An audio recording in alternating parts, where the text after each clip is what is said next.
اللهم صل على سيدنا و مولانا محمد وعلى آله وصحبه وبارك وسلم۔ السلام علیکم ورحمۃ اللہ وبرکاتہ۔ ناظرین، ایک بڑے اہم موضوع کے ساتھ آپ کی خدمت میں حاضر ہوں۔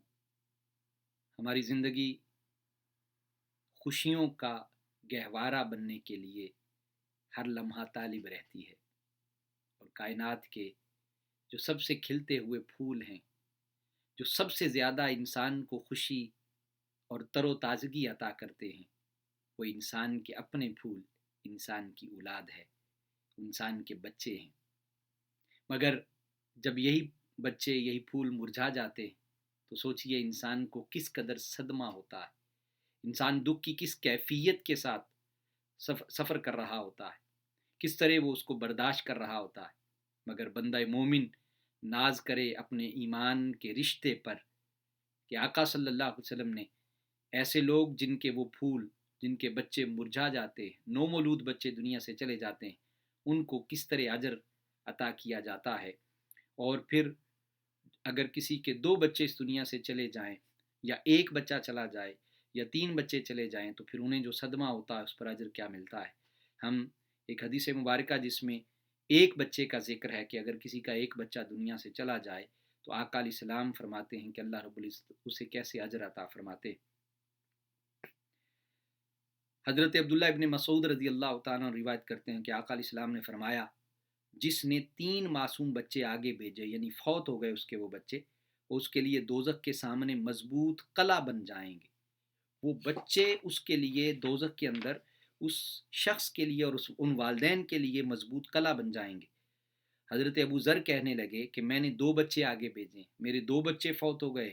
تو آقا علیہ السلام نے فرمایا 2 بچے بھی اسی طرح جہنم کے مقابلے میں آپ کے لیے قلعہ بن جائیں گے۔ حضرت ابی بن کعب رضی اللہ تعالیٰ عنہ کہنے لگے کہ میں نے 1 بچہ آگے بھیجا ہے۔ تو آقا علیہ السلام نے فرمایا 1 بچہ بھی، اسی طرح ارشاد فرمایا کہ 1 بچہ بھی جو ہے وہ تمہارے لیے جہنم کے مقابلے میں قلعہ بن جائے گا، مضبوط قلعہ ہوگا۔ حضرت ابو موسیٰ اشعری روایت کرتے ہیں کہ آقا علیہ السلام نے فرمایا، جب اللہ تعالیٰ کے بندے کا کوئی بچہ فوت ہو جاتا ہے، خدا کے بندے کا کوئی بچہ فوت ہو جاتا ہے، تو اللہ تعالیٰ اپنے فرشتوں سے کہتے ہیں، تم نے میرے بندے کے بیٹے کی روح قبض کر لی؟ وہ کہتے ہیں جی اللہ، جی یا اللہ۔ پھر اللہ تعالیٰ فرماتے ہیں تم نے اس کا جگر گوشہ چھین لیا؟ اللہ اکبر! قربان جائیے کہ اللہ رب العزت بھی اس بندے کے ساتھ محبت کا اظہار کیسے کر رہا ہے۔ تم نے اس کا جگر گوشہ چھین لیا؟ تو وہ کہتے ہیں جی ہاں یا اللہ۔ تو اللہ تعالیٰ فرماتے ہیں میرے بندے نے کیا کہا، اس پر میرے بندے نے کیا اظہار کیا؟ تو وہ کہتے ہیں اس نے تیری حمد بیان کی، اور اس نے انا للہ و انا الیہ راجعون پڑھا، یعنی صبر کیا، میری حمد بیان کی، اور جو ہے وہ انا للہ و انا الیہ راجعون پڑھا کہ مولا کا مال تھا اس نے لے لیا اور ہم بھی اسی کی طرف جانے والے۔ تو اللہ تعالیٰ فرماتے ہیں میرے بندے کے لیے جنت میں ایک گھر بناؤ اور اس کا نام بیت الحمد رکھ دو۔ گویا اس کے ایک بچے پر اسے یہ اجر نصیب ہوتا ہے۔ اور اسی طرح ایک اور بڑی ایمان افروز حدیث پاک ہے جسے امام نسائی نے نقل کیا کہ آقا علیہ السلام وہ فرماتے ہیں، بیان کیا جاتا ہے کہ جب تشریف فرما ہوتے صحابہ تو صحابہ بھی آپ کے حضور آ کے بیٹھ جاتے۔ تو ایک روز اسی طرح تشریف فرما ہے تو آقا علیہ السلام بیٹھے ہیں، تو ایک صحابی ہیں، ان کا بچہ بھی حضور کی صحبت میں۔ قربان جائیے کیسے بچے تھے جنہیں والدین کے ساتھ آقا کی صحبت میسر آتی تھی۔ تو وہ بچہ کھیلتا ہے، پیچھے سے بھاگتا ہے اور آ کر دوبارہ گود میں بیٹھ جاتا ہے۔ تو وہ صحابی اپنے بچے کو پکڑ لیتے ہیں۔ کچھ دن گزرے تو وہ بچہ آقا علیہ السلام کی بارگاہ میں، وہ شخص جو تھا وہ حاضر نہیں ہو سکا۔ تو آقا علیہ السلام نے صحابہ سے پوچھا کہ آج وہ فلاں صحابی کیوں حاضر نہیں ہوئے؟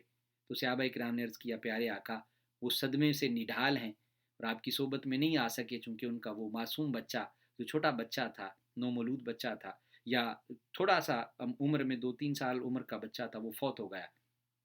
تو آقا علیہ السلام اس شخص کے ساتھ ملے، اس سے اس کے بچے کے حال پوچھا، اس کے بارے میں دریافت کیا۔ اس نے عرض کیا وہ فوت ہو گیا۔ تو آقا علیہ السلام نے تعزیت کی، اور اب یہاں آقا علیہ السلام نے اس کے لیے 2 چیزیں ارشاد فرمائیں۔ آپ نے ارشاد فرمایا کیا تمہیں اس بات پر خوشی ہے کہ وہ بچہ ہر وقت تمہاری آنکھوں میں رہتا، تم اسے ساری عمر میں اس سے محظوظ ہوتے، اس کو دیکھ کر اپنی آنکھوں کو ٹھنڈا کرتے، اس سے تمہیں بہتر لگتا ہے، یا تمہیں یہ اچھا لگتا ہے کہ قیامت کا دن ہوگا اور جنت میں جانے کے لیے جس دروازے سے چاہو اس دروازے کو کھولنے والا وہ تمہارا بچہ ہو، کہ تم سے پہلے پہنچ کر تمہاری جنت کے اس داخلے کے لیے اس جنت کا دروازہ کھلے، کیا تمہیں یہ بہتر لگتا ہے؟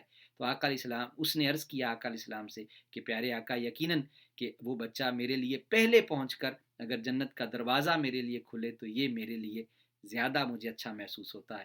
تو آقا صلی اللہ علیہ وسلم نے ارشاد فرمایا کہ پھر یہ چیز تمہیں حاصل ہو جائے گی کہ جو تمہارا بچہ اس دنیا سے چلا گیا تم اس پر صبر کرو گے تو گویا یہ چیز تمہیں میسر آ جائے گی۔